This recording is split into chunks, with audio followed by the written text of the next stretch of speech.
Hello guys, bersama saya lagi dalam Alright Nopo Channel. Perkembangan panas di dalam Dewan Rakyat, ya, terutamanya isu tahanan di rumah, ya, yang pembangkang ini belum pun menterinya membuat penjelasan. Mereka sudah membuat perkiraan ataupun definisinya sendiri, ya. Mereka mengatakan ini alasan untuk memberikan tahanan Najib Razak di rumah dan sebagainya. Jadi sahabat semua, adakah ianya berkaitan dengan Najib Razak ataupun ianya hanya mainan politik sempit daripada pihak pembangkang? Mari kita dengar sendiri, ya, penjelasan daripada Menteri KDN Datuk Seri Saifuddin Nasution, ya, sebentar tadi ataupun sedang berjalan hari sekarang ini di Dewan Rakyat. Jadi tanpa membuang masa, ayo kita tonton bersama video ini. Assalamualaikum warahmatullahi wabarakatuh. Alhamdulillahirabbil alamin. Wassalatu wassalamu ala asyrafil anbiya'i wal mursalin wa ala alihi wa sahbihi wa man da'a bi da'watihi wa tamassaka bi sunnatihi wa jahada fi sabilillahi ila yaumiddin. Allah Ta'ala berfirman dalam Al-Quranul Karim, "Walau anna ahlal qura amanu wattaqaw la fatahna 'alaihim barakatim minas sama'i wal ardh." Sadaqallahul azim. Dan jika sekiranya penduduk sesebuah negeri itu beriman dan bertakwa kepada aku, kata Allah, nescaya akan aku limpahkan keberkatan dari pintu langit dan bumi. Pertua, saya bangun pertamanya mengucapkan ribuan terima kasih kepada rakan-rakan ahli yang berhormat yang tampil mengambil bahagian dalam perbahasan peringkat dasar melibatkan Kementerian Dalam Negeri. Kementerian Dalam Negeri memikul tugas hakiki, iaitu menjaga keamanan dan ketenteraman awam.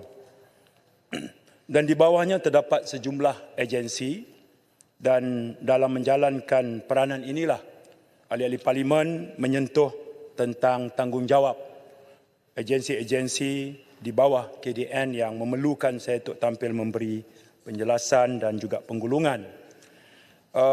Strategi penggulungan saya ialah kecuali perkara yang dibangkitkan yang membabitkan pembangunan dan infrastruktur, yang bertanyakan tentang balai polis yang uzur, quarters yang uzur di kawasan masing-masing.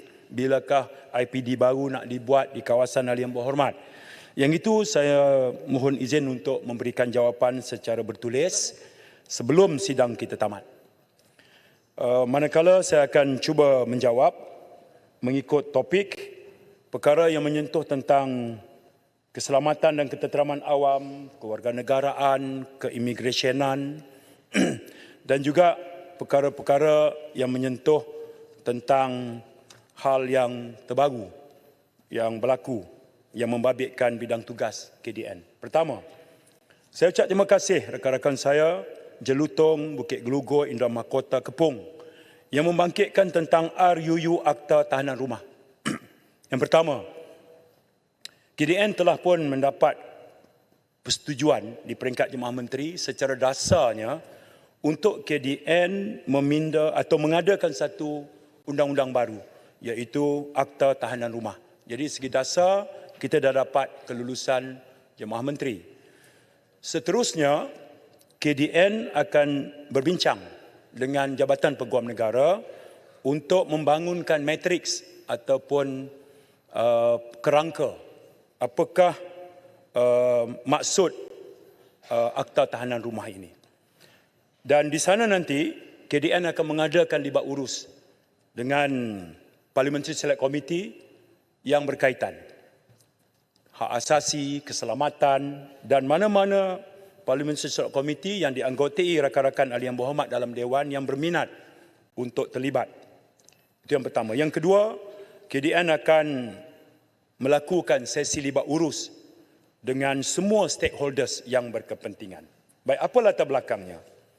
Tuan Ketua, latar belakangnya ialah penjara kita ni sedang mengalami kesesakan.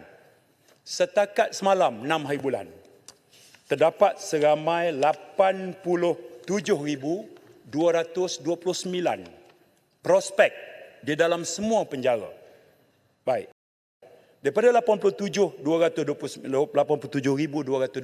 ini, ada dua kategori. Yang pertama, yang tinggal di dalam tembok penjara, berada dalam penjara. Yang kedua, yang jabatan penjara tempatkan dalam komuniti, iaitu pemulihan dalam komuniti. Baik. Pemulihan dalam komuniti bermaksud secara fizikalnya, prospek ini tidak berada di dalam penjara. Mereka berada di luar. Bolehkah dari segi undang-undang kita melaksanakan ini? Jawapannya boleh. Di bawah Akta Penjara, Seksyen 43, 45, 46, 47 ini membenarkan suatu peraturan dibuat. Kita dah ada peraturan penjara tahun 2000. Jadi kita keluarkan mereka ini melalui sistem parol. Kita keluarkan mereka melalui perintah kehadiran wajib. Kita keluarkan mereka melalui pelepasan banduan secara berlesen.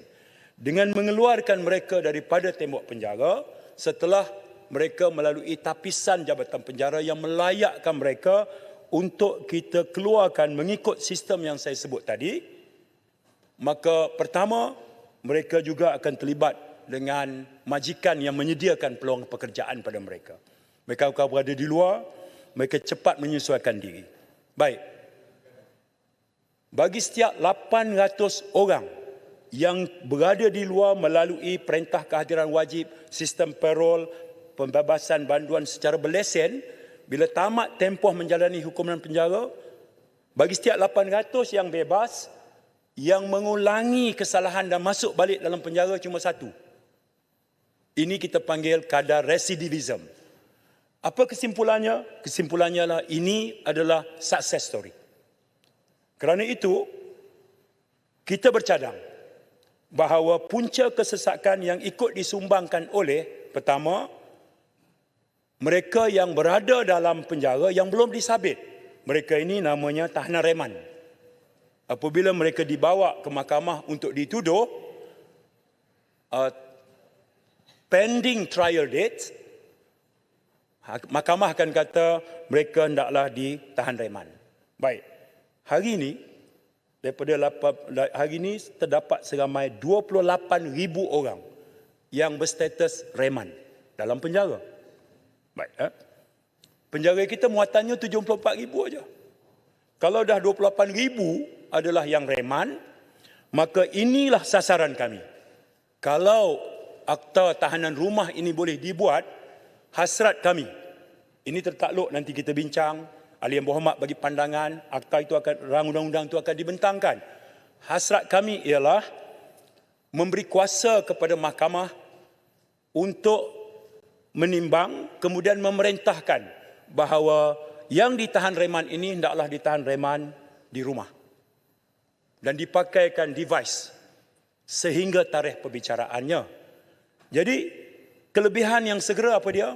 Penjara kita akan menjadi lebih kondusif kerana tidak terlalu padat. Baik. Kerana itu, ikhtiar di peringkat Kementerian Dalam Negeri sekarang adalah kita sebut tahanan rumah ni kita kata tak layak diberikan kepada pesalah ataupun prospek ni yang bagi kes seperti ini. Yang pertama, apa-apa jenayah yang memperuntukkan hukuman mati dan hukuman seumur hidup. Yang ni tak layaklah. Ini kes jenayah yang berat. Yang kedua, kesalahan di bawah bab 6 Kanun Keseksaan, bab 6A Kanun Keseksaan, bab 6B Kanun Keseksaan. Ini sebab keselamatan negara dan sebagainya. Kemudian kesalahan di bawah bab 3A, anti pemberdagangan orang, Atip Som. Ini serius. Manusia ini ada maruahnya. Ya, ada harga diri, tapi diperdagangkan. Jadi kalau mereka yang terlibat yang ini, mereka tak layak. Kemudian kesalahan serius yang membawa hukuman pemenjaraan 10 tahun ke atas. Kesalahan di bawah Seksyen 39B, Akta Dadah Berbahaya. Kesalahan keganasan rumah tangga dan kesalahan yang melibatkan kanak-kanak. Dan kesalahan yang mempunyai hukuman sebatan mandatori. Ini tak layak. Yang kita sasarkan adalah tahanan reman dan mereka bukan dituduh di bawah jenis-jenis kesalahan yang saya sebutkan tadi. Kerana itu, kita berpendapat bahawa hasrat untuk mengadakan rang undang-undang ini adalah mahkamah mempunyai budi bicara untuk membenarkan mereka ini menjalani perintah tahanan di rumah sekiranya ianya berkaitan dengan nantinya keadaan kesihatan mereka yang boleh menyumbang kepada meredakan kesesakan. Baik. Hormat, boleh minta pencerahan. Terima kasih Puan Yang Di-Pertua. Saya mendengar dengan teliti penerangan Yang Berhormat Menteri mengenai cadangan RUU tahanan rumah ini. Saya ingin mendapat penjelasan daripada Yang Berhormat Menteri. Saya rasa Yang Berhormat Menteri familiar dengan perkara ini. Di bawah Akta Penjara tahun 1995 atau Akta 537, ada satu peruntukan, provision yang bertajuk kuasa mengisytiharkan penjara. Saya mohon izin untuk baca. Menteri boleh melalui pemberitahuan dalam warta mengisytiharkan mana-mana rumah, bangunan, kepungan atau tempat atau mana-mana bahagiannya sebagai suatu penjara bagi maksud akta ini bagi pemenjaraan atau penahanan orang dalam jagaan sah, dan boleh dengan cara yang sama mengisytiharkan bahawa mana-mana penjara sedemikian hendaklah terhenti. Itu mungkin tak relevan. Isunya bagi saya soal pemenjaraan ataupun hukuman tahanan di rumah ini mungkin perkara baru dilaksanakan, tapi saya rasa dari segi undang-undang sudah lama, sekurang-kurangnya tahun 1995. Jadi apakah pandangan Yang Berhormat dari segi cadangan kerajaan nak wujud satu akta baru tahananlah rumah dengan peruntukan yang sedia ada di dalam Seksyen 3 Akta Penjara ini? Dengan izin Yang Berhormat Menteri, soalan yang berkaitan. Berkenaan dengan peruntukan yang telah pun dibangkitkan oleh Kota Baru, Seksyen 3 Prison Act. Sekiranya Akta Tahanan Rumah ini digubal dan dilaksanakan dalam masa yang terdekat, adakah peruntukan tersebut akan dipindah ataupun dimansuhkan? Oleh kerana saya dengar tadi oleh Yang Berhormat Menteri bahawa budi bicara ataupun kecadangannya pada masa sekarang adalah budi bicara akan diberi kepada mahkamah. Sekiranya itu adalah pendirian kerajaan, maksudnya menteri sepatutnya tidak ada budi bicara yang sama. Jadi secara logik, Seksyen 3 tersebut juga perlu dimansuhkan. Jadi adakah itu diteliti dan dicadangkan sekarang? Terima kasih. Terima kasih. Betul yang bangkit soalan ni para peguam handal. Saya mengaji sains pertanian ya. Berdepan dengan parlimen ni kita kena tunjuk gagah sikit ya. Dia isu dia Kota Baru dan Gulugu ialah bila kita nak tempatkan di tahanan rumah, dia melibatkan pemakaian device. Okey, dalam tafsiran undang-undang ia dipanggil alat belenggu. Okey, tafsiran Jabatan Peguam Negara alat belenggu bermaksud gari. Tapi KDN ada sure supaya takrif alat belenggu itu tak semestinya gari, boleh juga device. Jadi kerana itu cadangan Jabatan Peguam Negara adalah daripada menggubal atau meminda akta sedia ada, lebih baik diadakan rang undang-undang yang baru. Baik, bila kita adakan rang akta yang baru ini, Bukit Gulugu, sudah tentu kita kena harmonikan dengan peruntukan dalam akta sedia ada. Itu sudah tentu. Ya, saya ingat Bukit Gulugu tentu selesa dengan cadangan kami untuk memberi kuasa kepada mahkamah membuat keputusan. Ya, Bukit Gulugu banyak berbeza dengan saya kalau soal menteri yang buat keputusan.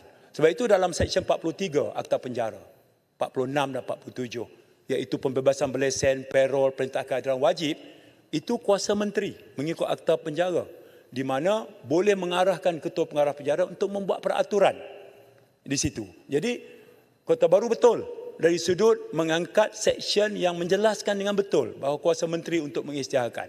Jadi mengisytiharkan satu premis sebagai penjara satu bab, tapi menempatkan orang yang ditahan itu dengan pemakaian ini, itu tak, orang kata tidak berbetulan dengan maksud, kerana pemakaian ini adalah pemakaian dianggap sebagai tak termasuk dalam tarikh alat belenggu. Jadi kami kena adakan rang undang-undang yang baru, itu mengikut nasihat Jabatan Peguam Negara. Baik, amalan ini betul memang banyak dilaksanakan oleh negara-negara maju hari ini.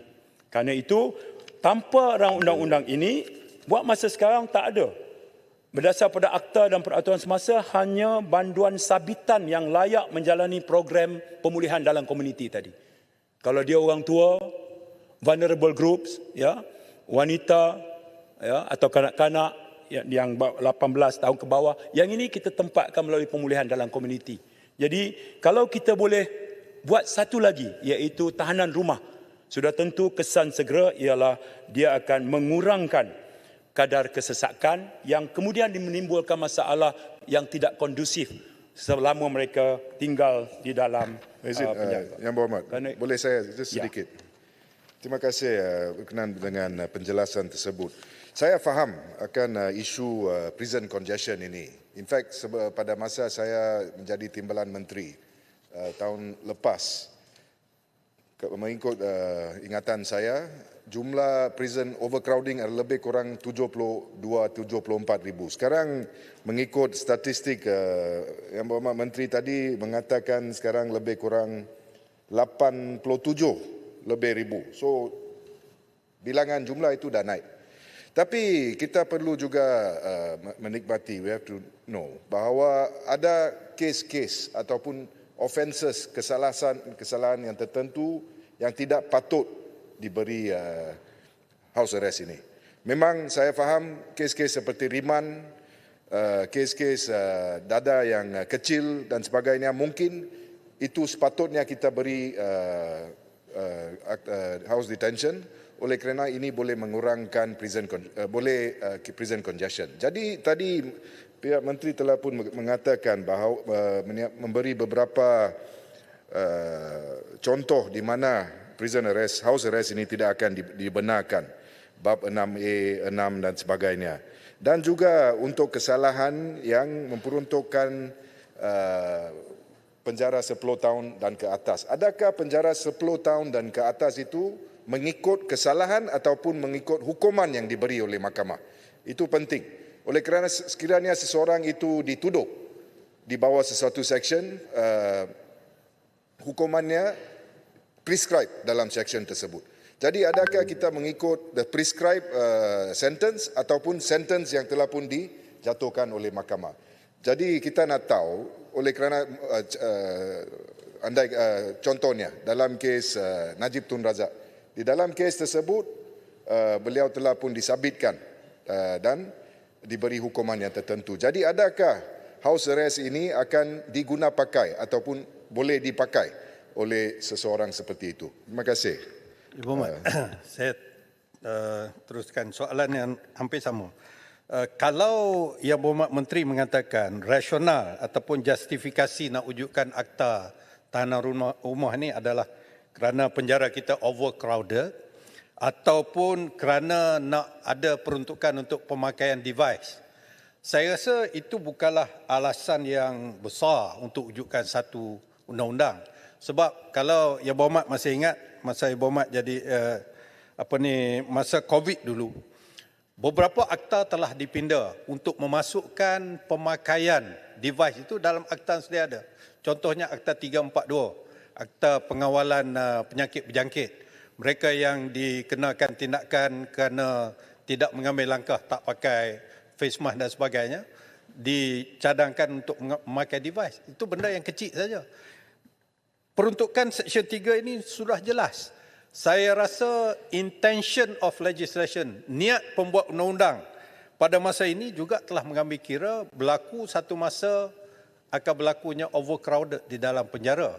Jadi takkanlah kerana alasan-alasan begitu saja menyebabkan perlu satu akta khusus untuk tahanan rumah. Dan saya pun ingin bertanya sebagaimana Bukit Gelugor, adakah isu ini disebabkan oleh dibangkitkan di dalam masyarakat isu addendum yang dikatakan semasa proses pengampunan yang didengar permohonan oleh bekas Perdana Menteri Najib Razak pada 2 hari bulan Februari tahun 2024. Ini saya nak membetulkan fakta. Semalam saya bersama Menteri Undang-Undang. Saya ragu beliau tak nak jawab soalan saya dan dia kata ini perkara ni Menteri KDN kena jawab. Isu addendum ini. Sedangkan dia beritahu dalam dewan ni semalam, dia kata siapa ya urus dia? Macam dia tak tahu urus dia. Di tangan saya ni dengan jelas kenyataan media bahagian undang-undang Jabatan Perdana Menteri sebagai urus dia kepada lembaga pengampunan. Dia tak tahu dia tu adalah urus dia lembaga pengampunan. Jadi semalam saya tak ada ini, saya balik, saya bawa kepada hari ini. Tak apalah benda itu. Jadi dalam hal ini saya nak dapat penjelasan teruslah kerana ini ada kaitan. Benarkah Yang Berhormat wujudnya apa yang dipanggil addendum, satu perintah tambahan di dalam perintah berkaitan dengan keputusan Lembaga Pengampunan terhadap Datuk Seri Najib Tun Razak, yang mana lembaga pengampunan ini telah memberikan pembebasan awal kepada beliau dan juga pengurangan denda daripada 210 juta kepada 50 juta saja, dan dikatakan ada addendum. Saya telah dibekalkan oleh isu addendum, saya respon terus supaya tak prolong nanti makan masa terlalu panjang. Isunya isu addendum aja saya jelaskan. Okey. Baik, ya. Terima kasih Kota Baru. Kota Baru dah ambil 7 minit masa saya. Kota Baru saja. Saya ada 45 minit. Okey, ya. Bukit Gelugur dan Kota Baru. Saya nak sebut begini, ya. Saya jelaskan tadi. Okey. Hasrat KDN untuk mewujudkan akta ini adalah untuk address isu tahanan reman. Kalau sabitan tak kena lah. Tak termasuk dalam kita punya ni. Okey, melainkan nanti bila kita bentang nanti Yang Berhormat merasakan bahawa yang sabitan pun mesti dipertimbangkan juga. Dan kita buat keputusan masa itu. Buat masa sekarang. Niat kami adalah untuk kategori yang mahkamah perintahkan tahanan reman sementara menunggu tarikh perbicaraan. Jadi termasuklah kalau dia dituduh reman di bawah perkara yang 10 tahun tadi itu. Ya, kalau 10 tahun ni tak layak tu ditimbanglah. Itu menunjukkan tahap seriusnya kesalahan itu. Baik. Kota Baru, cerita tentang addendum itu adalah perkara yang berkait dengan keputusan Pardon Board. Okey, Pardon Board dalam perlembagaan sepenuhnya kuasa di Pertuan Agong lah. Administratif, of course lah, dia adalah Sekretariat Pengaptaran dan sebagainya kan. Kota Baru juga mengikuti keputusan mahkamah ketika peguam yang berkenaan bawa, dan mahkamah kemudian menganggap bahawa addendum ini adalah satu hearsay. Itu sudah jelas keputusan mahkamah. Jadi kalau dah situ, itu sudah jelas lah. Kita tak patut timbul lagi lah. KDN pun lagi jauh. Kita tidak menggotai Pardon Board. Tak ada. Tak ada langsung.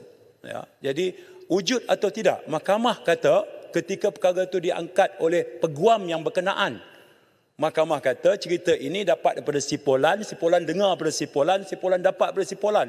Itu maknanya hearsay. Jadi selesai kat situ lah. Saya tak mau ulah lebih daripada itu. Baik, ya. Saya nak teruskan pada perkara kedua Kota Baru. Bagi saya ni sebab saya ada 23 minit. Saya tak mau prolong lebih. Setengah minit. Saya dah jelaskan begitu Kota Baru. Setengah minit. Keputusan mahkamah yang telah pun dia buat. Saya nak tanya begini, Yang Berhormat. Be fair to me also. Ya. Sebagai kerajaan, apabila wujudnya isu addendum ini, boleh kerajaan jelaskan ada ataupun tidak ada addendum itu? Bukan masalah hearsay tak hearsay. Perdana Menteri atau Menteri boleh menghadap Yang di-Pertuan Agong yang dulu. Tanya Yang di-Pertuan Agong, ada ke tidak addendum itu? Itu duduk. Ya. Bagi saya jawab pula. Itu pandangan Yang Berhormat. Ya kan? Pandangan kita, kalau ada dispute pertikaian antara kerajaan dengan rakyat, antara sipolan, institusi mana yang membuat keputusan? Institusi mahkamah lah buat keputusan. Kalau mahkamah kata itu hearsay, Yang Berhormat faham apa maksud hearsay. Ya, jadi dianggap selesai lah. Pandangan Yang Berhormat adalah kerajaan kena tanya. Itu pandangan Yang Berhormat. Affidavit itu hearsay, isunya bukan hearsay. Pandangan Yang Berhormat, kerajaan kena tanya. Pardon Board ada tak? Itu pandangan Yang Berhormat. Oleh kerana ada dispute, pertikaian, leave it to court to decide. If there is something related to the law, let the court develop the law dengan izin. Gagah saya hafal skrip tu nak bujah ni cakap orang putih juga. Ya, baik. Itu cerita tu. Saya move kepada tajuk yang kedua.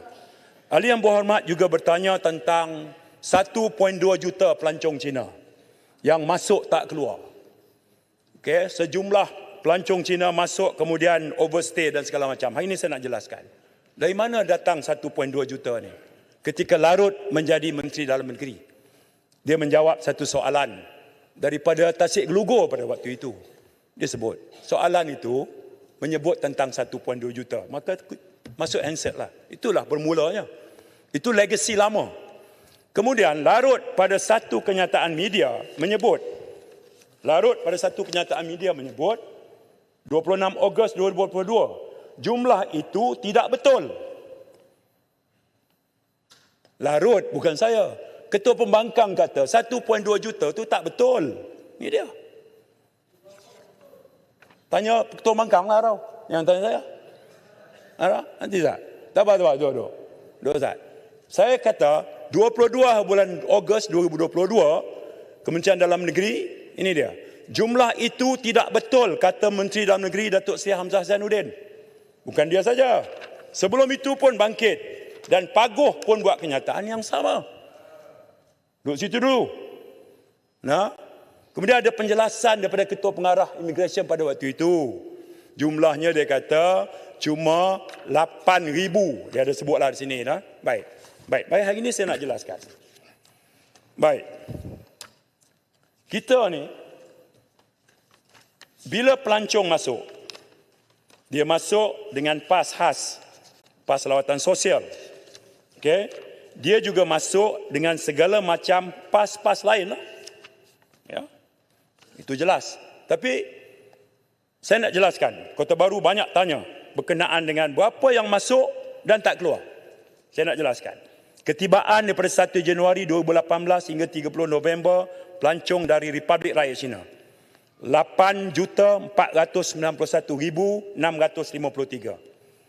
Baik, pelepasan keluar 8,012,294. Apa perbezaannya? 479,359. Mari kita zoom in angka ini. Di kalangan 479,359 ada pemegang pas jangka panjang yang aktif. Dia masuk pegang pas jangka panjang. Dia tak keluar lah. Jumlahnya 129,005 orang. Baik, dia juga ada berada di depo tahanan imigresen yang kita dah tangkap. Dia ada kesalahan akta imigresen, akta pasport, sejumlah itu. Yang kita usir 5,359 kerana kesalahan di bawah akta tertentu. Telah dikeluarkan pas khas. Pas khas maksudnya, dia masuk 30 hari, visa free. Dia tak keluar hari 31, tapi dia dah dapat permohonan pas khas. Mengikut undang-undang yang ada sekarang, seorang yang masuk ini, dia masih boleh memohon pas khas. Ini peraturan yang sama. Paguh pun kekal yang sama, Larut kekal sama, sekarang pun saya kekal yang sama. Dia boleh mohon pas khas 30 hari, 30 hari, 30 hari. Maksimum 90 hari. Jumlah 141,783. Jadi, pas lawatan sosial yang belum keluar, 84,817. Daripada sejumlah 8,491,653. 84,000 ini masih ada. Baik, kita nak sebut. Kita ada Malaysian Digital Arrival Card di mana mereka isi maklumat. Ini membolehkan pasukan penguatkuasa kita masuk dan cari mereka. Okey. Kemudian, senarai nama ini kita serah kepada kedutaan negara berkenaan. Bila saya melawat negara China, saya sampaikan masalah ini. Menteri Sejawatan saya bagi tahu, rakyat dia kalau keluar sekalipun, langgar undang-undang negara yang dia pergi, masih boleh dikenakan tindakan. Tindakan kita satu, iaitu senarai hitam. Boleh. Okay. Jadi, kita hentikanlah 1.2 juta ni kerana Ketua Pembangkang pun kata tak betul. Tak payahlah nak heret keluar. Jadi yang dahsyatnya apa? 1.2 juta tak keluar, KDN luluskan warga negara secara borong. Itu fitnah yang sangat dahsyat. Sangat dahsyat. Lebih baik hentikanlah. Baik, saya kongsi. Berapa ramai warga negara Cina yang kita bagi warga negara? Zaman Paguh, zaman Larut, zaman saya dan zaman Sembrong sebelum itu. Saya tengok rekod semua sekali. Termasuk zaman Bagan Datuk. Bagan Datuk Menteri Dalam Negeri, Sembrong Menteri Dalam Negeri, Paguh, Larut dan saya. Hari ini, jumlah warga negara Cina yang kita bagi warga negara mengikut peruntukan 15.1 Perlembagaan Persekutuan, 103 orang. 103, bukan 1.2 juta. 103. Ya. Yang kedua, yang kita bagi warga negara Cina, kita bagi warga negara Malaysia di bawah kategori 19.1. 19.1 maknanya suami warga asing kahwin dengan wanita orang tempatan. 15.1 maknanya isteri warga asing kahwin dengan suami warga tempatan. 1901 ini warga Cina yang kita dapat bagi warga negara 100 orang. Itulah jumlah dia sejak 2013. Ini hiruk pikuk kat luar ni bagi warga negara secara borong, main sentimen. Sebab itu bila laporan dibuat, mainkan sentimen itu. Kita tahu, saya ada sejumlah rekod laporan polis. Pemimpin mana yang mainkan isu ini di luar, dalam masjid, dalam surau. Sebab itu polis buka siasatan di bawah 3R. Tanpa tanggungjawab, main sentimen sebab ini Cina. Dia main ke situ. Sekarang biar data berbicara. Saya sebut dengan terang. Pertama 1.2 juta, Pagus sendiri sebut, Larut juga sebut, itu tidak betul. Kerana yang masuk di sini dia masuk dengan pelbagai jenis pas. Pas ikhtisas, pas pelajar, pas jangka panjang, segala macam pas yang dibenar mengikut Akta Immigration. Akta yang sama yang saya kuasakan hari ini ketika saya menggebang Menteri Dalam Negeri. Baik, itu cerita 1.2 juta dan warga negara Cina. Sempurna nak bangun ke? Tak payah bangunlah sempurna. Bangunlah, okey, sila. Terima kasih Yang Berhormat Menteri sebut tentang pelancong Cina ni. Saya pun bangkit dalam perbahasan saya bila menyebut bukan pasal jumlah tapi dari segi kedudukan mereka. Pasal saya dapati di kawasan saya contohnya di Sempurna, mereka terbabit walaupun diiktiraf sebagai pelancong tapi menjadi peniaga. Ya? Dan saya dah minta kerjasama daripada bukan hanya pegawai daerah, malahan juga daripada bahagian immigration untuk mengambil tindakan yang tegas supaya jangan hanya ia menjejaskan peniaga-peniaga yang ada. Ini berulang kali saya bangkitkan di Parlimen. Cuma mungkin Yang Berhormat, pasal bukan jumlah tapi kelakuan, tindakan supaya perkara ini dapat kita atasi. Kita tidak mahu nanti suara di sana di Parlimen dengar tapi dia still around there. Terima kasih banyak. Terima kasih. Sempurna, saya cuma boleh mengesahkan hal yang Sempurna bangkit. Sememangnya dalam pemerhatian, dalam radar kita, yang tentunya ianya bukan hanya di bawah agensi kawal sila KDN semata-mata yang Mohd pun tahu, ada fungsi di peringkat kerajaan negeri, local government dan sebagainya.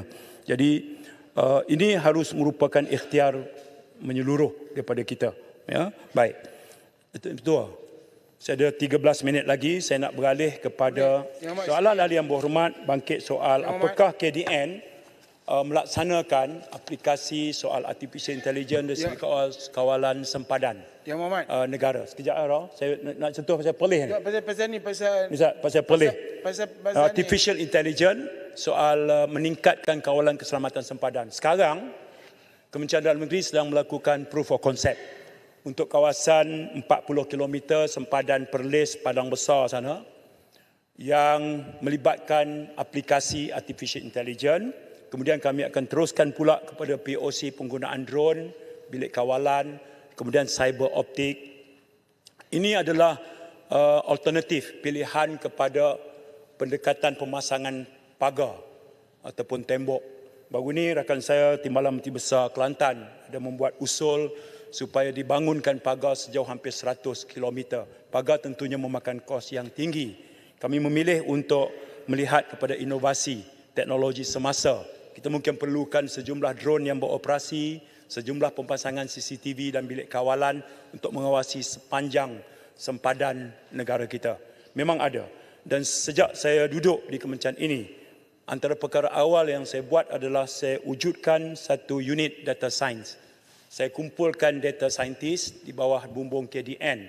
Jadi kebanyakan dasar yang kita buat adalah data driven policy. Misalnya, kita nak redakan kesesakan Tambak Johor, bangunan Sultan Iskandar dan kompleks Abu Bakar. Kita menganalisis data seharian 400,000 orang yang melintasi sempadan Malaysia Singapura. Jadi kita analyse melalui unit data science. Pengguna yang paling ramai adalah yang naik bas, diikuti dengan yang menaiki motosikal. Jadi melalui short inilah kemudian kami katakan kami sedang melaksanakan proof of concept. Melintasi sempadan tidak lagi stamp pasport, tetapi memadai dengan membuat face recognition dan QR code. Dan ini sepanjang proof of concept memendekkan tempoh menunggu daripada 1 jam 30 minit kepada 25 minit saja pada masa puncak. Begitu juga kami sedang mengkaji Akta 7. Bukit Gelugor, Akta 7. Akta 7 ada tentang rekod jenayah dan orang tidak diingini. Jumlahnya 1 juta lebih. Kadang-kadang bila ada nama dalam ini, Tuan Petua, dia nak dapat kerja pun tak boleh. Nak minta lesen perniagaan pun tak boleh. Sedangkan nama dia 10, 15 tahun, 20 tahun dalam itu. Saya didatangi oleh satu keluarga dari Tanah Merah. Bagi tahu kata anak dia baru dapat kerja kilang papan. Kerja somer, orang Kelantan panggil somer, kilang papan aja. Tapi bila toke kilang papan tu rujuk dengan polis kata anak dia termasuk rekod ini. Jadi apa peluang anak dia? Jadi kami berhasrat untuk melaksanakan, menjernihkan data ini kepada yang layak. Ini juga setelah kami analisis hampir 1 juta lebih mereka yang ada di dalam data ini. Itu sebagai contoh. Kami juga dalam penggunaan data ini melihat juga bahawa proses untuk melakukan aplikasi AI kepada banyak keputusan-keputusan dasar di bawah Kementerian Dalam Negeri sedang kami lakukan. Baik. Tuan Pertua, 10 minit yang terakhir ini saya juga memilih untuk menjawab ataupun memberi reaksi kepada rakan saya dari Arau. Arau cerita pasal pengurusan warga asing, kemudian Kuala Terengganu sebut pasal IC palsu dan sebagainya. Dari hal IC palsu ni, Tuan Pertua, kita ada 190 kes yang kita kesan yang kemudian kita dakwa di bawah di mahkamah, yang kalau sabit kesalahan tentulah dikenakan penjara dan juga hukuman denda. Dan kita memandang serius memiliki dokumen palsu ini adalah satu kesalahan yang berat, dan itu membawa kepada kemudaratan bila dia menguruskan dalam hal-hal yang selebihnya yang memerlukan kepada dokumen pengenalan diri yang lebih legitimate. Baik, saya juga Tuan Pertua memilih untuk memberi reaksi kepada rakan-rakan saya dari Jelebu, Jelutong, Kota Baru, Selayang, Kalabakan. Ini tentang GISB yang polis gunakan SOSMA. Baik, SOSMA ini kita kenakan ke atas beberapa pimpinan Global Ikhwan berdasarkan kepada siasatan di bawah Seksyen 130V Kanun Kesesaan, iaitu organised crime dalam bahasa kita jenayah terancang. Dia ada elemen dia. Yang pertama, pelakunya lebih daripada 2 orang. Yang kedua, dia membabitkan satu objektif. Di sini, eksploitasi kanak-kanak. Yang ketiga, ada elemen keuntungan dari segi material. Jadi, pada pertimbangan polis, siasatan ini mengikut jalur Seksyen 130V Kanun Keseksaan membolehkan kegiatan ini ditafsirkan sebagai kumpulan jenayah terancang. Maka itu kita imbuk. Dan 22 orang yang kita kenakan tuduhan. Baik. Yang itu sudah pun berlaku sampai di peringkat mahkamah. Jadi basis kepada penggunaan ini. Saya menjawab Kalabakan, Selayang, Kota Baru, Jelutong dan Jelebu kerana dalam siasatan polis menemui bahawa semua kriteria yang melayakkan polis untuk kategorikan ini sebagai kumpulan jenayah terancang dipenuhi. Maka kita imbuk seksyen yang berkenaan. Saya juga ingin memberikan pandangan kepada rakan saya dari Tuaran. Tuaran ini bangkitkan soal kecurian bekalan elektrik Sabah. Tuaran dia jadi chairman kepada syarikat ini. Dan saya tahu syarikat ini rugi beratus juta kerana kecurian kecurian tenaga elektrik. Dia syarikat dia, Sabah Electric Board ni, dia beli elektrik daripada independent power producer. Kemudian dia beli 49, dia jual dengan harga 34 sen. Kemudian orang curi. Setinggan curi dan segala macam. Curi dia rugi hampir 200 juta. Dia tanya soalan ini dari sudut keselamatan. Okey, sebenarnya saya dah bagi tahu dia masa tadi makan tengah hari dengan dia. Dia kata kena jawab baru masuk handset. Baru rakyat dia tahu kata dia dah bangkit perkara ini. Saya bagi tahu bahawa Tawau report nombor 2780 2024 bertarikh 23/2/2024. Laporan polis telah dibuat oleh pengurus Sabah Electricity bersama dengan ahli Parlimen Tuaran. Tuaranlah, dia sendiri buat polis report. Jadi keputusan reportnya, saya juga mengesahkan lahat datu report bertarikh 3/9/2024. Laporan telah dibuat oleh ahli Parlimen Tuaran. Baik, PDRM Kontijen Sabah telah melancarkan op lusuh khas pada 12 hingga 25 Ogos melibatkan kes kecurian kabel seluruh Sabah. Operasi yang dijalankan meliputi pemeriksaan premis 226, tangkapan 39 orang, pemantauan terhadap kes kecurian ini akan terus dijalankan berterusan.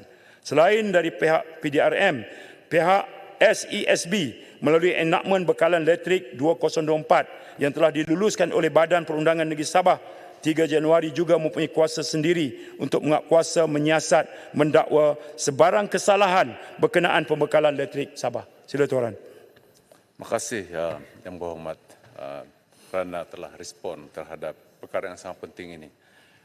Kita kehilangan 60 juta daripada dicuri daripada setinggan. Dan setinggan ini bukan alang-alang, dia 250 keseluruhannya di negeri Sabah. Dan rata-rata mereka ini sebagian besarnya adalah daripada pendatang asing sebenarnya.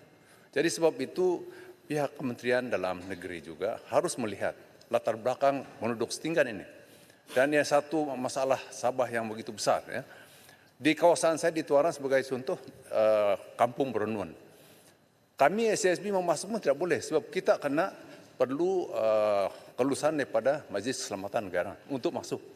Sampai begitu sekali. Sebab itu saya bangkitkan di Dewan Yang Mulia ini kerana perkara ini perkara yang besar. Bukan saja hal bekalan air, bekalan elektrik, bekalan air, banyak masalah yang berhormat. Jadi sebab itu saya sendiri telah membuat laporan polis dalam satu kampung, yaitu Kampung Puyut di Lahadatu. Saya buat ini bagaimana pihak keselamatan, pihak polis sebagai contoh, menangani perkara yang hari-hari dia nampak, dia curi, memang dia pancing. Dan dia memang membahayakan. Dan pihak polis, bila saya buat laporan polis, dia cakap, sejak bila ini berlaku yang berhormat, saya cakap, saya orang bukan Lahadatu. Tuan orang Lahadatu, hari-hari boleh nampak. Kenapa tanya saya? Tanyalah sendiri, polis yang nampak hari-hari. Tapi kenapa tindakan tidak ambil? Itu yang sebab saya tanya ini yang berhormat pada ketika kita kerugian, lepas itu baru-baru ini kita dapat surat pula daripada Kementerian Keuangan mengatakan subsidi tidak boleh bagi. Dia tidak mau tunaikan sebab masalah keuangan sekarang. Jadi sudahlah dicuri, lepas itu subsidi tidak dibagi. Itu sebab saya mengatakan bulan Januari ini kemungkinan Sabah dalam keadaan kegelapan. Dan saya mohon yang berhormat beritahu sikit Kementerian Keuangan, tolonglah, bayarlah kami. Bagilah subsidi yang kita perlu itu supaya kita tidak gelap, keselamatan terjamin. Terima kasih Tuan. Pada akhir sesi dasar ini Kementerian Kewangan akan gulung. Saya percaya mereka akan bagi reaksi. Maknanya ni kes sudah jatuh di timpa tangga lah ni. Dia elektrik dia dicuri. Okey, harga dia jual lebih rendah daripada dia beli daripada IPP kerana subsidi kerajaan 10 sen per unit. Subsidi itu pun belum dibayar lagi. Jadi 2 kali ya ditimpa. Baik, saya yang itu dalam teritori Kementerian Kewangan, tapi saya sebut tadi terhadap laporan yang berhormat dan juga CEO laporkan, 2 kes itu dibuka dan memang dalam siasatan kita. Jadi Ketua, saya nak alih kepada Kuantan. Kuantan ada? Kuantan tak ada. Saya nak alih pada Tawau. Tawau bangkitkan soal kenapa sijil nikah diperlukan semasa pendaftaran warga negara. Dia kata walhal perkara 15.2 dalam perlembagaan tak sebut keperluan sijil. Betul. Perlembagaan tentang warga negara ni satu panduannya perlembagaan. Kemudian kita ada sejumlah akta induk. Kemudian kita ada lagi kita panggil sebagai kaedah peraturan banyak.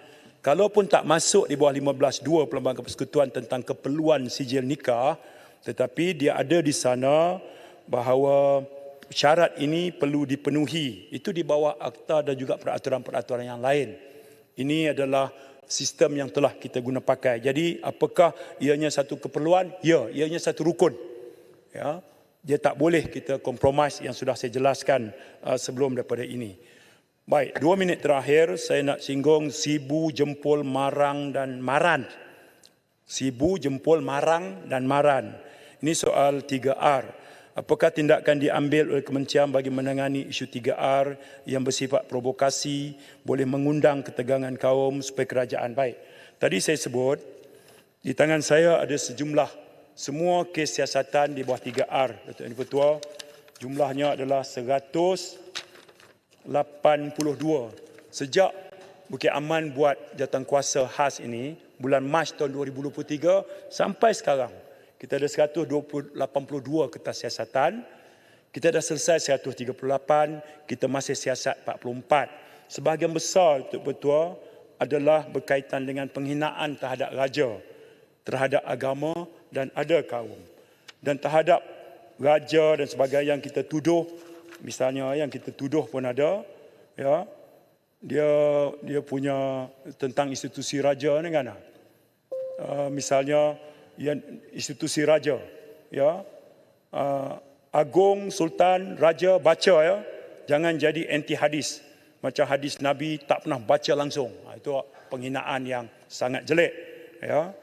Kemudian dia maki hamun tu banyaklah dia punya ni. Jadi ada yang berakhir dengan pertuduhan, ya. Dia ada juga dia semua kaum ni. Ada Melayu, ada Cina, ada India, habis semua, dia heret semua sekali kes ini. Jadi dalam keadaan yang begini, misalnya, ya, dia ada juga yang sebut amanat kepada pejuang Islam. Jika memfitnah itu boleh menumbangkan musuh, maka fitnahlah. Jika memutuskan silaturahim boleh menumbangkan musuh Islam, putuskanlah. Jika membunuh itu boleh menumbangkan musuh Islam, maka bunuhlah. Ya, ini polis kena siasatlah kes macam ni. Ya, ini semakin menjadi-jadi, semakin melampau. Okey. Jadi bila keadaan yang macam ni berlaku, pihak polis membuka siasatan.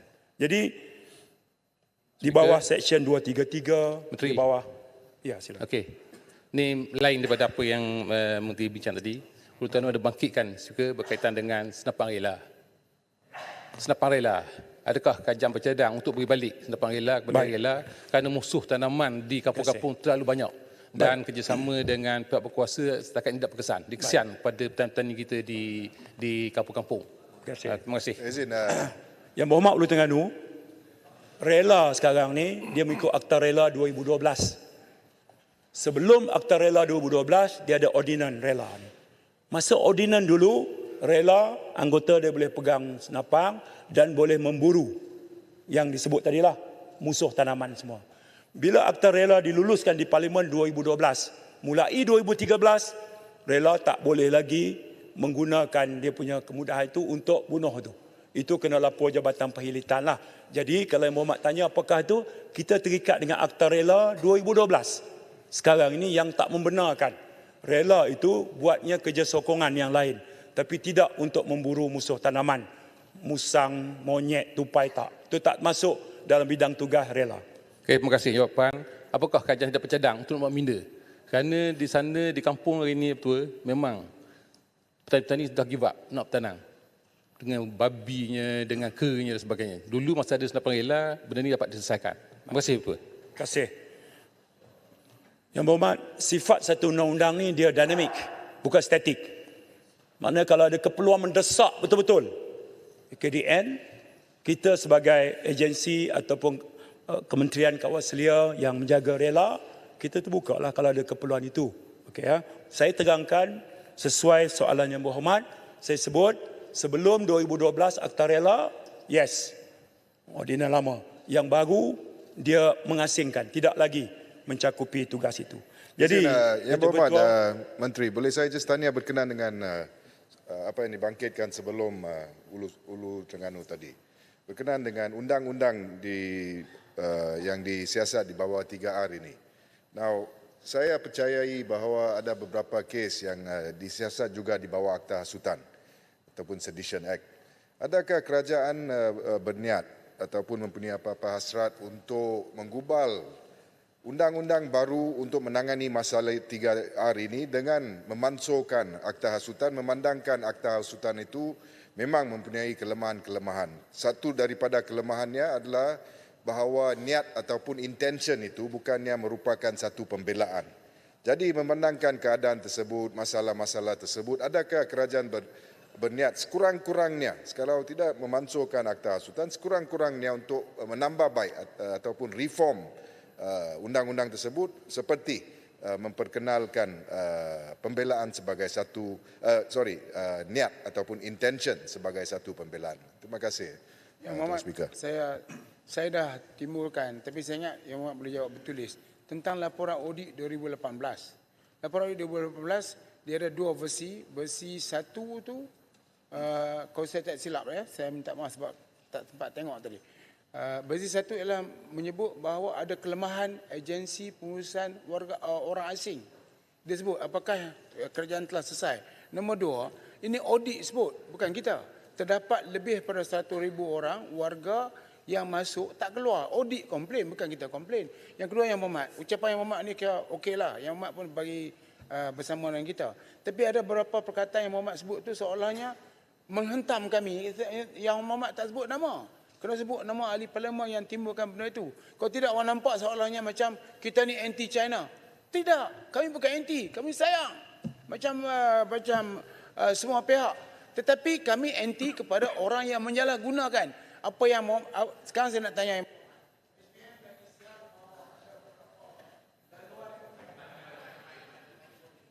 Ada beberapa laluan speaker di KLA yang SPM telah ambil tindakan. Jadi kita nak tanya berapa orang yang telah terlibat melalui laluan percuma tadi.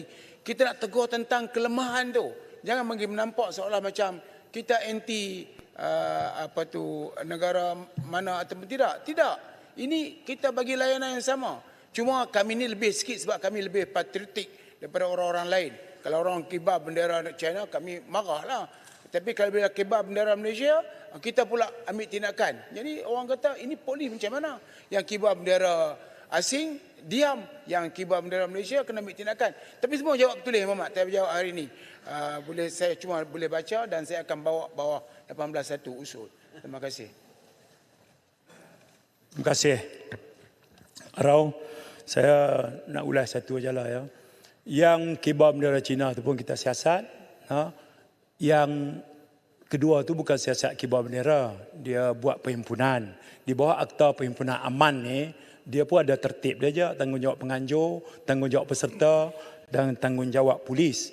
Jadi siasatan tu tentu. Dia bukan siasat pasal kibar bendera. Tetapi yang bendera Cina di kibar Cina memang siasatan dibuat. Memang ada peruntukan tertentu dalam kanun kesesaan yang tak membolehkan perbuatan itu. Dari siasatan berjalan. Itu tak isu. Baik ha? Soal berapa ramai. Boleh tak Yang Berhormat masuk dalam sosial media? Tuan jawab. Jawab serta-merta. Ini kelemahan pihak kerajaan sekarang ni. Bila orang kata dia tak jawab. Jawab. Benda tu sebenarnya semua kena ambil tindakan. Jadi kalau kita tak jawab, jadi orang duk hentam kita lah. Ya. Kami pula mempertahankan kerajaan. Bukan kerajaan pertahankan kerajaan. Terima kasih. Jadi saya lantik Arau pula. Saya lantik Arau jadi jurucakap saya untuk jawab lah. Baik. Datuk, penamatnya begini tu. 3R ni tu. Kalau kita semua ambil tanggungjawab, insya-Allah kita boleh redakan suhu dia. Saya tekad dah di rumah lagi tadi duk nak baca satu kisah. Dia cerita kita begini ya. Dalam misi dakwah Nabi ni, ia adalah misi cinta dan kasih sayang. Bukan dakwah yang mengancam dan menakutkan. Dikisahkan melalui riwayat Abu Hurairah radhiyallahu anhu bahawa pada satu ketika ada 2 orang sahabat datang kepada Nabi sallallahu alaihi wasallam. Mereka mengadu pada Nabi perihal kaum musyrikin yang mengganggu kaum muslimin. 2 sahabat tersebut minta agar Nabi berdoa pada Allah Subhanahu Wa Taala agar musyrikin tersebut ditimpakan azab oleh Allah Taala. Namun Nabi jawab, sesungguhnya aku diutuskan bukan untuk melaknat, tapi aku diutus untuk memberi rahmah dan kasih sayang. Duk tuan tu. Arau setuju dengan saya nah? Ya, jelas. Baik itu kita ni kan dalam bab-bab ni tu saya duk kunut nazilah sama kita lah. Hak tu rasa keterlaluan sangat. Kita beza cuma dari segi politik. Ali beza politik dengan Muawiyah. Ali tak kafirkan Muawiyah, Muawiyah tak kafirkan Ali. Ali tak kunut nazilah Muawiyah, Muawiyah pun tak kunut nazilah Ali. Beza politik. Kita ni sampai boleh bagi justifikasi dengan kunut nazilah, minta binasakan, timpa azab. Saya baca hadis tadi, hadis sahih. Jadi biar ada penghayatan peringatan buat kita dan buat semua. Duk tentu dulu satu. Yang kedua, saya pun nak sentuh yang saya dengar ucapan Marang baru-baru ni. Dia kata dulu dia ikut reformasi. Tapi bila reformasi ni masuk bertempur dengan polis pun saudara kita, maka dia pun back off. Kemudian dalam reformasi ni juga ramai kena tangkap yang masuk lokap kita. Setelah dari sejarah lokang Marang 1 minit pun tak pernah masuk penjara. Tak pernah. Jadi ada berapa minit masuk, berapa hari masuk penjara? Masuk lokap. Masuk lokap. Ya. Masuk lokap lah. Masuk lokap biasalah. Ni baris kami ni masuk lokap. Yang lain berlari. Asal Seksyen 27, tak ada masalah lah. Bacok masuk lokap Dekat belakang waktu tu. Ada. Yang dulu Ambil masa kena dalam tembok. PAS yang kerap masuk lokap Kota Raja sebenarnya. Kita fahamlah yang tu. Tu abang kami Sikit sangat dulu. je. Jadi jangan jadi alasan itu kerana bertempur dengan polis maka kita back off. Dalam sejarah PAS, polis pun mati kena bunuh ada. Jadi takkanlah back off kerana bertempur polis dalam demonstrasi maka back off. Itu alasan yang lemah. Sebab dalam sejarah perjuangan PAS 1951 hingga sekarang, saya boleh sebut secara fakta ada momen di mana bukan gas, polis pun mati. Jadi tak sahlah kita prolong tajuk-tajuk itu. Tak sah mengubah sejarah. Mari kita mula chapter baru. YB Tentang Menteri. 3R ini, YB Menteri. cerita dia adalah kita nak sederhanakan YB Menteri. iklim politik supaya Malaysia boleh bergerak ke depan. Yang Marang dengan lebih sebutkan gagah bukan lagi. tentang Aku bertempur qawli dengan hadha. polis. Astaghfirullahaladzim. Tapi apabila campur tangan Assalamualaikum warahmatullahi Campur tangan ASEAN dalam wabarakatuh. gerakan reformasi. Itu fakta. Terbaik sahabat-sahabat semua. Kepanasan agaknya pembangkang di sini. Dengan pengakhiran perbahasan ataupun jawapan daripada Datuk Seri Saifuddin Nasution, jelas dan nyata. Marang ini tak tahulah apa yang kita nak cakap. Mengada-ngada buat cerita seperti mana yang dikatakan oleh Datuk Seri Saifuddin. Jadi apapun sahabat semua, anda boleh berikan komen anda di dalam ruangan komen. Tapi ingat, komen dengan cara berhema. Jadi izinkan saya untuk mengundurkan diri. Dan seperti biasa, peribahasa mengatakan, tak apapun kangkap, 2 ton keinginan. Dalam bahasa Melayunya, tepuk dada, tanya selera. Sekian jadi daripada Alright Nova Channel. Kita berjumpa lagi. Bye-bye.